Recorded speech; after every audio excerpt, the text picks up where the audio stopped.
दोस्तों, इस तस्वीर को देख करके आज निश्चित ही बहुत से मन उदास हो गए होंगे, क्योंकि हम बात कर रहे हैं तबला के सम्राट कहे जाने वाले उस्ताद जाकिर हुसैन साहब दुनिया छोड़ के चले गए हैं।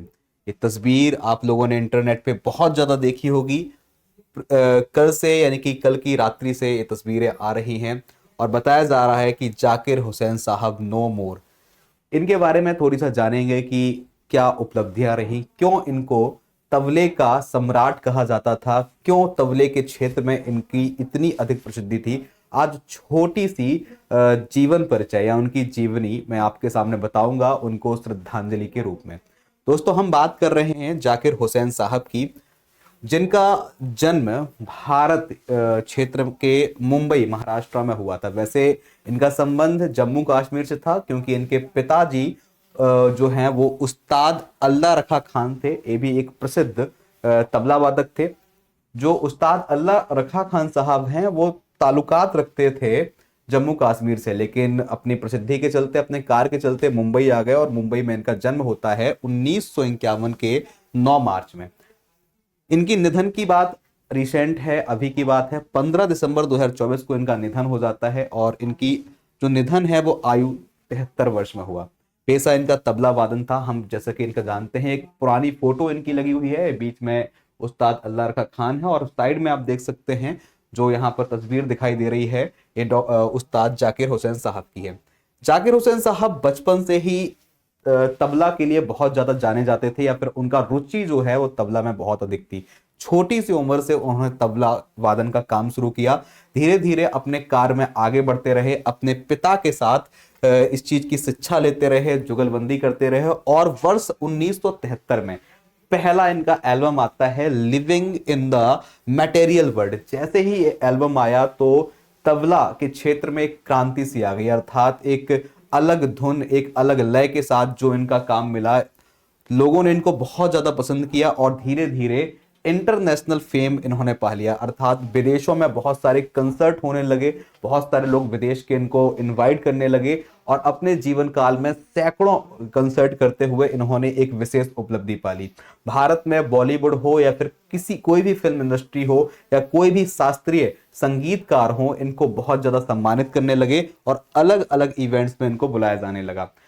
तबले के क्षेत्र में एक विशिष्ट उपलब्धि पाने के बाद भारत सरकार ने इनको बहुत ज्यादा सम्मान दिया है और बहुत अच्छे तरीके से इनको अलग अलग अवार्डों से नवाजा गया है। आज हम उन पुरस्कारों की भी बात करेंगे कि कौन कौन से पुरस्कार जो हैं वो उस्ताद जाकिर हुसैन साहब को दिए गए हैं। तो ध्यान देना दोस्तों, यदि हम भारत के जो सर्वोच्च सम्मान हैं, जैसे कि हम बात करें पद्मश्री से, इनको 1988 में सम्मानित किया गया, जो कि 4th हाईएस्ट सिविलियन अवार्ड होता है। वर्ष 2002 में इनको पद्म भूषण से और 2023 में इनको पद्म विभूषण से सम्मानित किया जा चुका है। दोस्तों, पद्म विभूषण भारत के दूसरे सबसे बड़े जो नागरिक अवार्ड होते हैं उनमें माना जाता है। इसके अलावा संगीत के क्षेत्र में इनको बहुत सारे अवार्ड दिए गए हैं। वर्ष 1990 में संगीत अकादमी, नाटक अकादमी पुरस्कार के द्वारा इनको सम्मानित किया, जो कि एक बहुत बड़ा पुरस्कार है। इंडो अमेरिकन अवार्ड मिला 1990 में और विभिन्न अन्य कई अवार्ड्स मिले। मध्य प्रदेश सरकार की तरफ से एक कालिदास सम्मान मिलता है, वो भी 2006 में इनको प्रदान किया गया। और रिसेंटली 2024 में 3 अलग अलग एल्बम के लिए इनको 3 ग्रैमी अवार्ड मिले।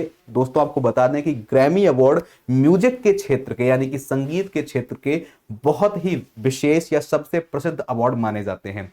आपको बता दें कि इन अवार्डों को पाने के बाद जो 2024 का समय है वो इनकी मृत्यु का या फिर इनका दुनिया को छोड़ जाने का समय था, उसके बारे में बात करेंगे। और ये तस्वीर दैनिक भास्कर की तरफ से ली गई है, हम उनका सम्मान करते हैं।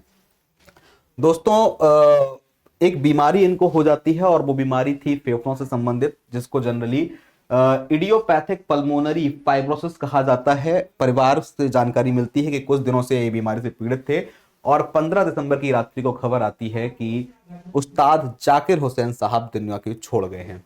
हम सभी लोग और खान ग्लोबल स्टडीज का पूरा परिवार उस्ताद जाकिर हुसैन साहब को सम्मानित करते हुए या उनको ट्रिब्यूट देता है। आप सभी लोगों से भी यही दुआएं हैं कि आप जहां भी रहें बहुत अच्छे से रहें और इस भारत में आपके जैसे तो कोई नहीं होने वाले हैं, लेकिन फिर भी आपकी प्रेरणा से बहुत से लोग सीखेंगे और ये तबले का जो क्या बोलते हैं आपने एक जादू छोड़ के गए हैं वो अमर रहेगा।